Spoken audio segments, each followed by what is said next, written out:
AEaren kontrako diru bilketa egingo dugu, gure kideari laguntzeko, da investigazioari pizket lagundu ahal izateko. Eta orduan gaurko ekitaldia Gasteizen hasi da, 9:30, ibilbidea bertatik atera da. Eta gero igorren gelditu direz 11:00 egiteko, eta Zaratamora heldu direnean Edu topatu dute bertan, kotxe deskapotable baten barrun, ona heltzeko asmoz. Edu oso emozionatuta dago.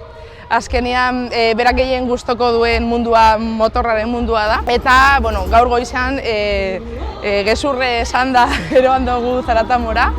El pentsatzen zuen argazki bat atako gendula. Eta azkenean, bertan ikusi du kotxea eta bertan montatu dugu ona heltzeko asmoz. Eta ona heltzean, auzoko kide guztiak eta motorzale guztiak, omenaldi txikia egin diogu, eta, pozik jota dau. Eta, azkenean, berabe gozatzen, bere jaialdia da. Eta azkenean, berari laguntzeko asmoz egiten den guztia, oso ondo hartzen dut. Ibilbidea Gasteizetik atera danean, bertatik 100 motor inguru atia direz. Gero Arratiaren etxe taldean, beste, ez dakit 50 edo 60 motor zeuden. Geu pentsatzen genuen baino askoz gehiago. Gero Basauritik atera direz be, Gasteizera, Zaratamon beste batzuk sartu direz be ibilbidean. Eta azkenean, pentsatzen genuen baino askoz jende gehiago dau.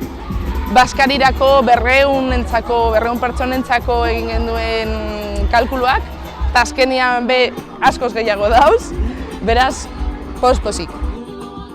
Edu oso ezaguna da hemen auzoan, Edu bertakoa izan da betidanik. Eta azkenean oso ezaguna da auzoan, ze berak be Aste Santuko organizazioan dau. Jesukristo modun 2 urtez egin du, eta pilo bat urte daroa bertan.